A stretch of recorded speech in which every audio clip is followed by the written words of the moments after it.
हाकेंची जुगलबंदी आपण पाहिली आणि आरक्षणावरचाच आपण आता स्पेशल रिपोर्ट पाहणार आहोत। राज्यात आढळलेल्या 54 लाख कुणबी नोंदींवरून संघर्ष पेटलाय। आमरण उपोषणाला बसलेल्या लक्ष्मण हाकेंनी या नोंदी रद्द करण्याची मागणी केली आहे, तर जरांगेंनी देखील आक्रमक पवित्रा घेत नोंदी रद्द करूनच दाखवा असं आव्हान दिलंय। यात मात्र सरकारची मोठी कोंडी झाली। यावरचाच हा विशेष रिपोर्ट। 54 लाख कुणबी नोंदी रद्द करा। जरांगे तुमची लायकी नाही माझ्या समोर बोलायची। देव आला तरी नोंदणी रद्द होणार नाही। किती ओबीसीचे नेते एक मध्ये पट्ट्याने मराठ्याला आरक्षण देतो। कुणबी नोंदीवरून संघर्ष पेटला।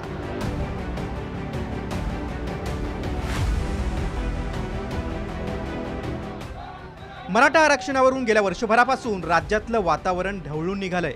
मात्र आता थेट मराठा आणि ओबीसी असा संघर्ष निर्माण झालाय। सगळे सोयऱ्यांचा कायदा करण्यावरून मराठा आंदोलक मनोज जरांगेंनी सरकारला 1 महिन्याची मुदत दिली असतानाच दुसरीकडे ओबीसीही एकवटलेत। ओबीसी आरक्षण बचावासाठी लक्ष्मण हाके आणि नवनाथ वाघमारे यांनी आमरण उपोषण सुरू केलंय। नव्यानं करण्यात आलेल्या 54 लाख नोंदी थेट रद्द करण्याची मागणी लक्ष्मण हाकेंनी केली आहे। तर देव जरी आला तरी कुणबी नोंदी रद्द होणार नाहीत असं खुलं आव्हान जरांगेंनी दिलंय। म्हणजे काय तुम्ही खाडाखोड करून नोंदी तयार करणार का? मी माझं उपोषण सुरू झालं त्या दिवसापासून अर्लियर करेक्शन आत्ता माझ्याकडं पुरावे तुम्हाला दाखवायचं म्हटलं तर पेनानं खोडलेले, नावाच्या पुढं कू, नावाच्या मागं कू।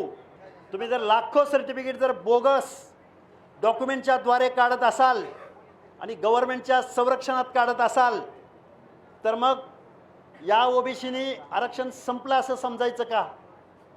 मी प्रामाणिकपणाने सांगतो, त्यांनी एकत्र यावं सगळ्या नेत्यांनी। ओबीसीचं काही दुखत नाही माझं, त्यांच्या इतका जातीवादी मी नाही।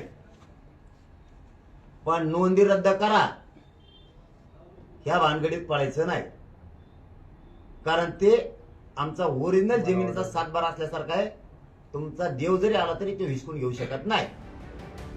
कुणबी नोंदी रद्द करण्याच्या मागणीसह हाकेंनी काय मागण्या केल्यात ते पाहूया। 54 लाख कुणबी नोंदी सापडल्यानंतर दिलेली प्रमाणपत्र रद्द करावीत। ओबीसी आरक्षणाला धक्का लागणार नाही असं लेखी लिहून द्यावं। ओबीसींचं 29% आरक्षण अबाधित राहील हे ठामपणे सांगावं। ओबीसी आणि सगळे सोयऱ्यांबाबत राज्य सरकारनं भूमिका स्पष्ट करावी। हाकेंच्या या मागण्यांमुळे सरकारची चांगलीच कोंडी झाली आहे, कारण सरकारनंच कुणबी नोंदी शोधण्यासाठी शिंदे समितीची स्थापना केली होती। शिंदे समितीनं मराठा समाजाच्या कुणबी नोंदी शोधण्यासाठी महसूल आणि भूमी अभिलेख खात्यातील कागदपत्र तपासली, तसंच जुन्या मोडी लिपीतल्या नोंदीही तपासण्यात आल्या। राज्यभरात 15,92,00,000 जात प्रमाणपत्रांची तपासणी करण्यात आली। त्या प्रमाणपत्रांपैकी सुमारे 54,81,000 कुणबी नोंदी शिंदे समितीला आढळल्या, तर मराठवाड्यात 2 कोटींपेक्षा जास्त जात प्रमाणपत्र तपासण्यात आली। त्यापैकी सुमारे 30,000 कुणबी मराठी दाखले देण्यात आल्याची माहिती आहे। कुणबी नोंदी कळीचा मुद्दा आहे, त्यामुळे जरांगेंना शह देण्यासाठी आणि हाकेंना बळ देण्यासाठी राज्यातील ओबीसी नेते एकवटलेत। काही ठिकाणी हिंसक पडसाद उमटतायत। लोकसभेच्या वेळी तोंड पोळल्यानं आगामी विधानसभा निवडणुकीच्या पार्श्वभूमीवर महायुती सरकार आता ताकही फुंकून पितंय।